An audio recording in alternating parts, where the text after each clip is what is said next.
What's up, everybody? Now, this is an impromptu video.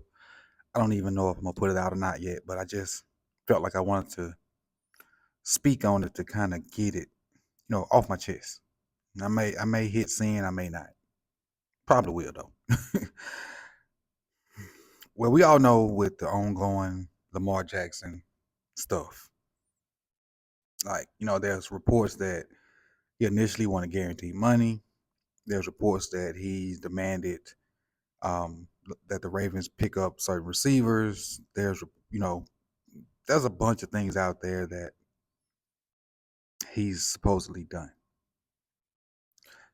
Do I think all of those things are true? Yeah, I'm sure there's some truth to some of this stuff. There are reports that he demanded guaranteed money. Do I think that's true? Maybe. I just don't know. And I'm gonna get to the point of this in a minute. What I will say is I respect the process. And a lot of people, talk crap about EDC, but I respect his what's the word I'm looking for? The way he's able to keep stuff close to him. And he earned my respect by how he handled the Hollywood situation. Like, they knew for a while that Hollywood requested a trade. They found a trading partner. It didn't get out. Did not get out at all. So on that front, as far as keeping his word and saying they're not putting stuff out there, I believe the Costas. I really do. A lot of people talk down on him, but in this situation, I believe him. I trust what he's doing. I think however this Lamar thing ends up, I think he's going to be the scapegoat because that's not his money. He could put the best deal on the table that probably benefits both parties. And if Steve doesn't want to sign off and say, yeah, go with it, he can't go with it. And then vice versa. If Lamar don't like whatever that number is, he's not going to sign it. So I think the Costa's going to be the scapegoat however this thing goes. So, I ain't gonna say I'm excluding him, but I understand what he's working with. It's a fine line in that situation. But the reason I hit record right now is because I was scrolling, YouTube on my break, trying to find something to watch. And I'm just really, I don't say tired of the Lamar hate, but I tell you this. I tried for 2 to 3 weeks on the shows that I do to keep Lamar's name out of my mouth as much as possible because I'm really tired of the situation. And I typed it on somebody's comments or somewhere this week. Like, if he's here, fine. If he's not, fine. I'm just really tired of talking about his pockets. I'm worried about my own pockets, which most of us should be anyway.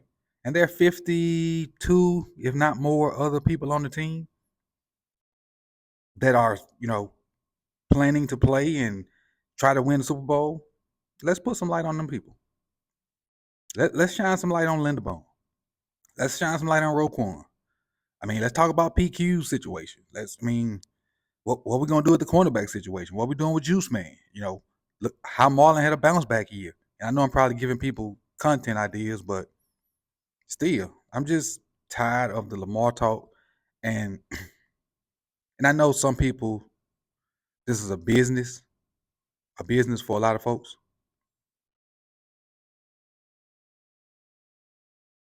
But if you really like what you're doing, you really love what you're doing, you really love the community, find something else to talk about. Yeah, mention it, but every day, the same person, man, it's tiring. It's exhausting. It's for clicks. And do I want my channel to grow? Yes, I do. Lord knows I do. But I'm not gonna use, no matter how famous a person is and whatever their situation is, to build my channel. I'm gonna give you 100% me. And y'all know this is the slower part of the year because I'm a film guy. So just doing stuff like this is kind of out of character to me. Not out of character, but it's different. It's different. And so I'm really just to the point where let's move on and let it play out. Mention it. Yes, mention it because it's newsworthy. It is. I ain't gonna be completely oblivious to it.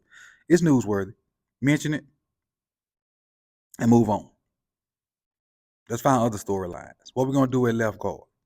Is Morgan Moses good enough to be the right tackle?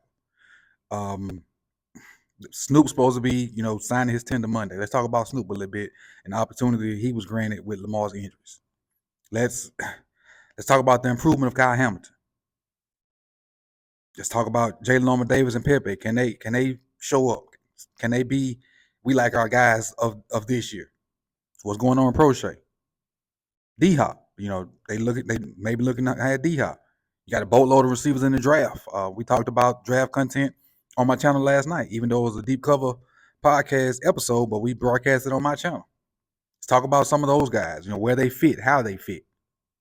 Whether you want cornerback, whether you want receiver, you want a D lineman, offensive lineman, let's move that way. This Lamar. I'm tired of this stuff, man. And it's splitting. It's called a spade. It's splitting the franchise. It really is. I'm just all I'm gonna say about that aspect of it. It's splitting the franchise. No, I'm sorry, not the franchise, the fan base. It's split the fan base. So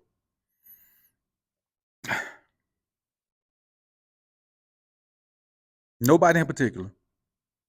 Just saying. Just scrolling and seeing different stuff. And just tired. Just tired. And I went off on a tangent, and this is something I normally don't do.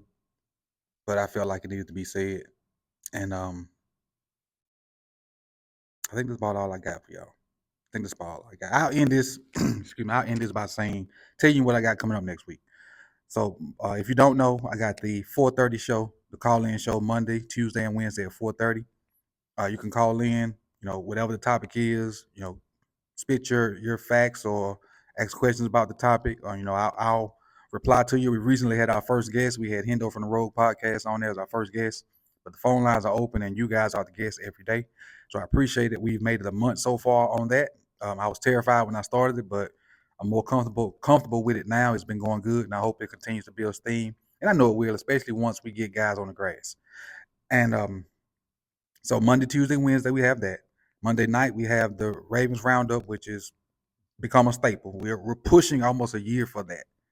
I think maybe early August or late July, we'll be pushing a year for the Roundup. And it started. It's crazy because if you don't know that thing started with a disagreement about James Prochet. I was for Prochet, they weren't, and I was like, hey, let's get together and talk about it. And it ended up where it is now. Thursday, the draft at 8. We have a plethora of guys for you, basically a mega cast for the draft. It is myself, Lunch Break Hot Take Crew, Hendo from the Road Podcast, OTR Mike, the Deep Cover Crew, all three. That's Kerry, Mike, and Chris. And we also have Denard from the Fire Zone. I think I hope I didn't miss anybody. We have Denard from the Fire Zone Podcast. Denard and Mike do that together. So that's what's coming up, and I just had to get that little LJ tangent off, and I appreciate you guys coming through. You could have been anywhere in the world, but you chose to be here with me. And I know I met with the Lunch Break Hot Take Crew, so this is a lunch break video. So shout out to them guys, and see y'all soon, man. Peace. Enjoy your weekend.